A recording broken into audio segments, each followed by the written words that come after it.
Assalamualaikum warahmatullahi wabarakatuh. Perkenalkan, nama saya Niken Aprilia dari jurusan Bahasa dan Sastra Arab 3B. Di sini saya akan melaksanakan tugas UAS dari mata kuliah Ilmu Aswad, yaitu membuat video yang berisi dua materi. Yang pertama, saya akan menjelaskan tentang asimilasi dan desimilasi. Yang kedua, saya akan menjelaskan apa itu fonologi.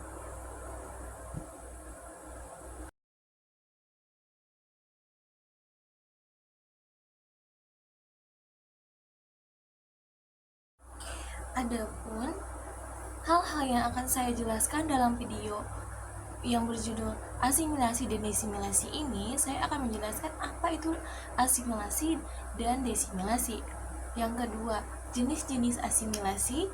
Yang ketiga, perubahan fonemnya pada asimilasi. Yang keempat, jenis-jenis desimilasi.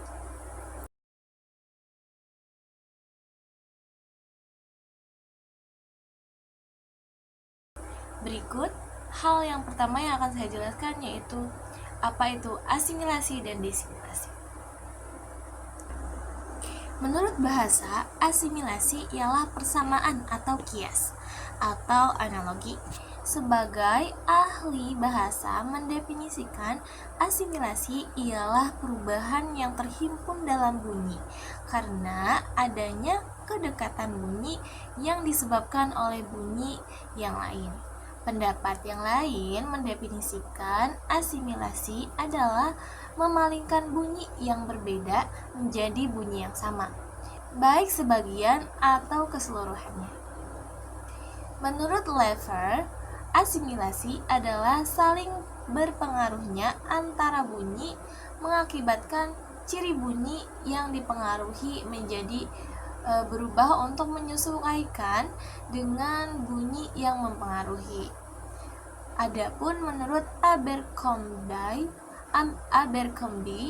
asimilasi dapat terjadi berdasarkan 3 faktor. Yang pertama, getaran pita suara, getaran velum, getaran pemindah daerah artikulasi. Dapat disimpulkan bahwa asimilasi itu merupakan peristiwa perubahan bunyi satu ke bunyi lainnya yang mempengaruhi bunyi lingkungan, sehingga menjadikan persamaan antara bunyi tersebut dengan bunyi yang mempengaruhinya.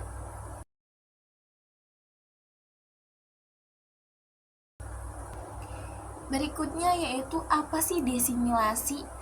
Desimilasi atau al-mukhallafat ditarkibkan sebagai proses penukaran suatu huruf kepada huruf lain dalam perkataan yang mengandungi huruf-huruf bertuturan yang serupa.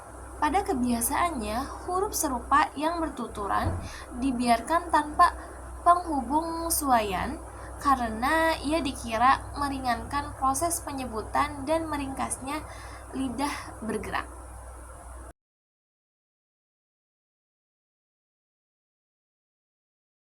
Itu jenis-jenis asimilasi. Asimilasi terbagi menjadi 2 jenis. Yang pertama yaitu asimilasi progresif. Apa sih asimilasi progresif? Asimilasi progresif merupakan proses pengaruh bunyi pada bunyi sesudahnya.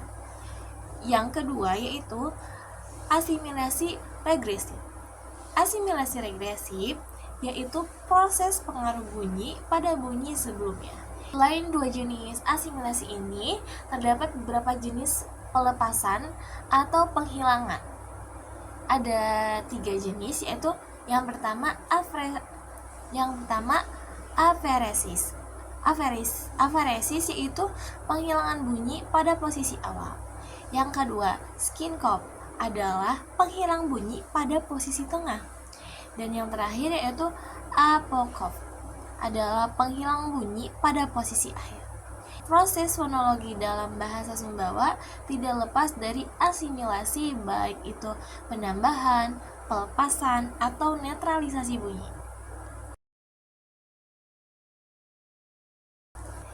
Selanjutnya yaitu menurut perubahan fonemnya, asimilasi dapat dibedakan menjadi dua.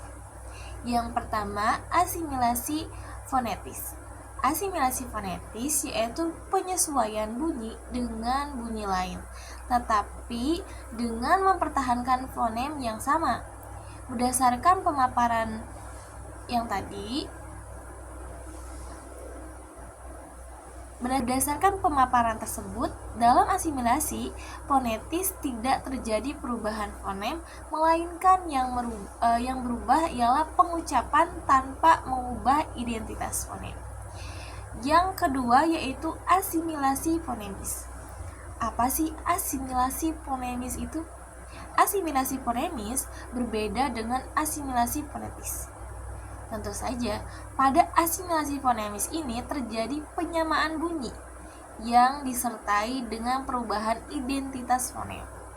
Perubahan identitas fonem terjadi karena adanya pengaruh yang dominan suatu fonem terhadap fonem lain yang letaknya berdekatan.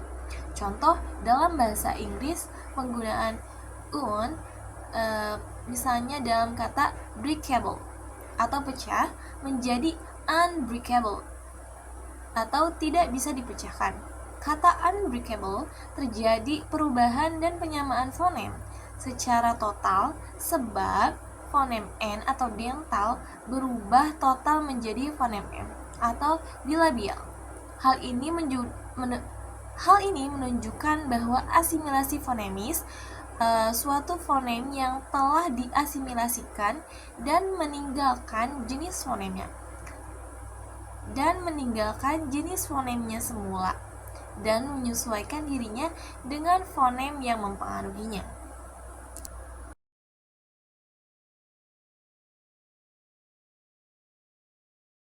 Jenis-jenis disimilasi. Disimilasi terbagi menjadi dua jenis juga seperti asimilasi. Disimilasi mempunyai dua jenis. Yang pertama, disimilasi ke depan. Disimilasi ini terjadi apabila huruf kedua dipengaruhi oleh huruf pertama, yang membawa kepada penghilangan huruf kedua dan digantikan dengan suatu huruf yang berlainan dengan huruf pertama. Adapun yang kedua yaitu disimilasi ke belakang. Ini berlaku apabila huruf di hadapannya terpengaruhi dengan huruf di belakangnya.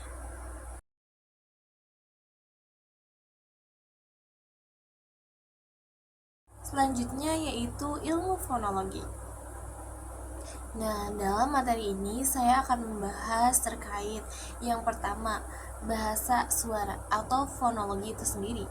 Yang kedua yaitu pengaruh suara terhadap aspek-aspek dari bahasa. Yang ketiga, pentingnya ilmu fonologi, pentingnya dalam fungsi, pentingnya dalam pendidikan. Langsung saja ke pembahasan yang pertama. Fonologi atau bahasa suara. Studi linguistik berfokus pada bahasa lisan, bukan bahasa tertulis. Dan karena itu, ilmu fonologi menegaskan pentingnya dalam studi linguistik, serta menentukan posisinya di antara ilmu-ilmu linguistik.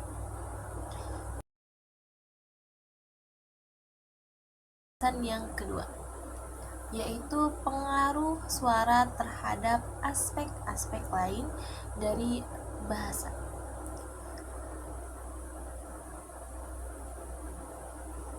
Papillonian merupakan studi yang berkaitan dengan ilmu fonologi. Apa saja sih hal yang berkaitan dengan ilmu fonologi ini? Ada 4 jenis. Yang pertama, studi morfologi. Yang kedua, tata bahasa.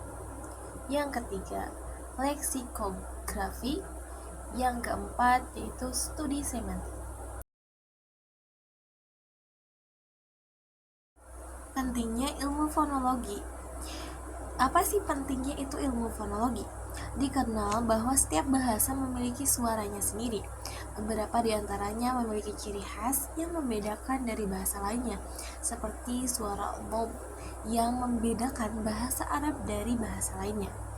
setiap bahasa pasti memiliki sistem dalam melafalkan suaranya, sehingga sulit bagi pelajar bahasa untuk mengucapkan suara tersebut tanpa mengetahui bagaimana cara atau karakteristik suaranya. Oleh karena itu, bagi siapapun yang ingin belajar mengucapkan dengan benar dalam bahasa asing, penting untuk menguasai banyak kebiasaan baru dalam pengucapan, bahkan untuk mengucapkan suara-suara asing seperlunya, seperti penutur asli bahasa tersebut, dan menghindari kebiasaan dari bahasa asalnya. Sebagai contoh, seorang pelajar dari Indonesia mungkin tidak akan mampu mengucapkan dengan benar suara vo, po, bod, sok, kecuali dia mengetahui dari mana suara-suara ini dihasilkan dan bagaimana cara mengucapkannya. Dan dibalik semua hal ini, terdapat urgensi ilmu fonetik yang memperhatikan alat-alat pengucapan, tempat keluarnya suara, dan karakteristik suara itu sendiri. Pembahasan selanjutnya yaitu pentingnya dalam fungsi. Suara tidak hanya memberikan bentuk pada bahasa, tetapi juga memberikan makna. Satu kata atau frasa dapat memiliki lebih dari satu makna saat diucapkan dengan cara yang berbeda. Pembahasan selanjutnya yaitu pentingnya dalam pendidikan. Tidak ada perbedaan bahwa fonologi merupakan asal dari bahasa, bahkan merupakan salah satu elemen utamanya suara, kata, dan struktur. Suara merupakan salah satu dari ciri khas yang membedakan satu bahasa dari bahasa lainnya. Seseorang yang ingin mempelajari bahasa harus memiliki pemahaman yang komprehensif terhadap sistem suara dalam bahasa tersebut. Ilmu fonetik ini memainkan peran penting dalam membuat pelajaran bahasa. Memahami sistem suara dalam bahasa yang mereka pelajari, yang berarti hubungan yang erat antara ilmu fonetik dan pembelajaran bahasa. Ilmu fonetik tidak hanya berguna bagi pelajar bahasa, tetapi juga bermanfaat bagi para pengajar bahasa. Salah satu cabang ilmu fonetik yang sangat penting bagi pengajar bahasa adalah ilmu fonetik, fonologi, dan fonetik kontrastif. Ilmu fonetik membuat pengajar dalam melatih siswanya untuk menghafal suara-suara dan belajar dalam bahasa yang dipelajari. Sementara fonologi membantu mereka dalam menggunakan suara-suara tersebut untuk mengekspresikan makna. Dengan memanfaatkan kedua cabang ilmu fonetik ini, seseorang pengajar dapat mempelajari suara-suara dalam bahasa secara fisik dan fungsional secara bersamaan. Cukup sekian materi yang dapat saya sampaikan. Mohon maaf bila ada kurang dan kurangnya. Wabillahi taufiq wal hidayah. Wassalamualaikum warahmatullahi wabarakatuh.